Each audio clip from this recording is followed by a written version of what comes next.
હાલો. રમણીકભાઈ, જય શ્રી કૃષ્ણ. જય શ્રી કૃષ્ણ બેલા.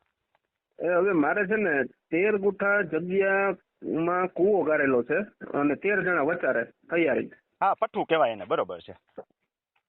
એટલે હવે એનું કાગળ કરવું હોય એમાંથી અમારો તો કઈક 1.5-2 ગુઠ્ઠો જ અમારા ભાગમાં આવે છે, કારણ કે 13 જણામાંથી 1 જણો હું છું.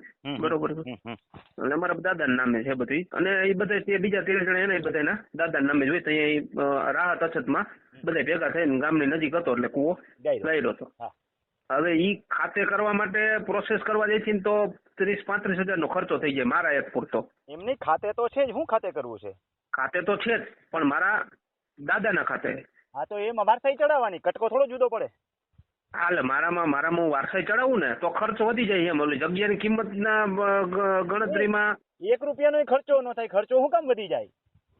વારસાઈ ચડાવવામાં વકીલ ખર્ચો ન લે. આપણે અહીંથી ચડાવો ને, વકીલની શું જરૂર છે? શેના માટે ચાલુ કર્યું છે આપણે? આપણે આ ગ્રુપ શેના માટે ચાલુ કર્યું છે? માહિતી મળે ખેડૂત. તો કોઈનો ધંધો ભાંગવા માટે ચાલુ નથી કર્યું, મારે કમાવા માટે ચાલુ નથી કર્યું. ના ના, એ તો બરોબર. ખેડૂતોને હાલતા તો કરવા છે આપણે. વારસાઈ કઈ અઘરો વિષય નથી. તમારે આટલા બધા રૂપિયા ખર્ચવા પડે. રૂપિયા 1000થી વધારે ખર્ચો ન થાય. તમારા પૂરતી તમારા બાપુજીની ચેનલની વારસાઈનો આંબો બનાવી નાખો. સાવ સરળ વસ્તુ છે. તમારા મંત્રી પાસે જાઓ, આંબાનું ફોર્મ લઈ લો, ત્યાંથી આંબાનું એફિડેવિટ કરાવી આવો નોટરી પાસે જઈને. તમારે કાંઈ બુદ્ધિ મારવાની જરૂર નથી. આંબાનું એફિડેવિટ નોટરી પાસે તૈયાર જ પડ્યું હોય. તમારી ડિટેલ નાખીને આંબાનું એફિડેવિટ બનાવી દઈએ.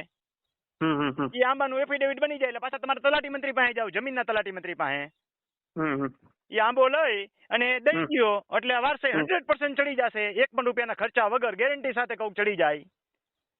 બરાબર છે. આમાં 3500 રૂપિયા નો થાય ને તમે 35,000 ની વાતો કરો છો યાર. હું મૂકું, બીજા ખેડૂતોને ખબર પડે. એમાં એવું છે, સાંભળો મારી વાત, કે હાલો આ પ્રોસેસ હું કરી નાખું, પણ ભવિષ્યમાં મારા ભાગમાં 1.5 ગુઠ્ઠો જગ્યા આવે. ભાગમાં આવે જ નહીં, સંયુક્ત જ પડી રહે. એમાં ભાગ ભૂલી જાવ. પણ બીજા કોઈ ચડાવવાનું નથી. તો જગ્યા વેચવી હોય તો વેચાણી ન કરી શકું ને, કાંઈ નહીં, એવું થશે જ નહીં. આટલી બધી વારસાઈની સંયુક્ત જમીન વેચાશે જ નહીં. મારી વાત સમજો, વેચવી હશે તે બધાની વારસાઈ ચડાવ્યા વગર કોઈ લે નહીં. પણ એટલે ઈ વસ્તુ હું કરું, 13 ને તૈયાર કરું કે પછી મારે પૂરતું કરી નાખું? તમારી ખીચડી રાંધો ને 13 નહીં તૈયાર થાય, અને 13 ના આંબા હોવના જ બનાવવા પડશે. આંબો બનાવવાનો, બીજું કઈ નહીં વિચારવાનું. દરેકે પોતાના બાપુજીનો આંબો બનાવવો પડે. મારો એકલો બનાવીને આપણું ક્લિયર કરી લે. પછી તમારા ભાઈઓ બધા તમારા બાપુજીનું નામ છે ને? હા, એટલે એ બધા આવે. મારા મોટા બાપાના છોકરા ને અમે બધા બેનું બધું આવે. નામ જેનું હોય ને એની બધાની વારસાઈ હોય, જેની લીટી લાગુ પડતી હોય ને પોતાની લીટીના આંબા ચડાવવાના, બીજું કઈ લાંબુ નહીં વિચારવાનું. હા, એટલે દાદાનું નામ છે એટલે દાદાના છોકરા હોય ત્યાંથી બેનું બધું ચાલુ થાય. એમાં તમારા બાપુજી નામનો આંબો ચડાવી દો દાદામાં, એટલે તમારા દાદાના ભાઈઓ બધા ચડી ગયા. પછી તમે તમારા બાપુજીમાં તમારા આંબા ચડાવી દો, એ બે આંબો ભેગો જ બની જશે. એક જ આંબામાં સંયુક્ત આંબો બની જાય. સારો આંબો બનાવવા વાળો માણસ હોય તો, નકર 2 આંબા બનાવવા પડે.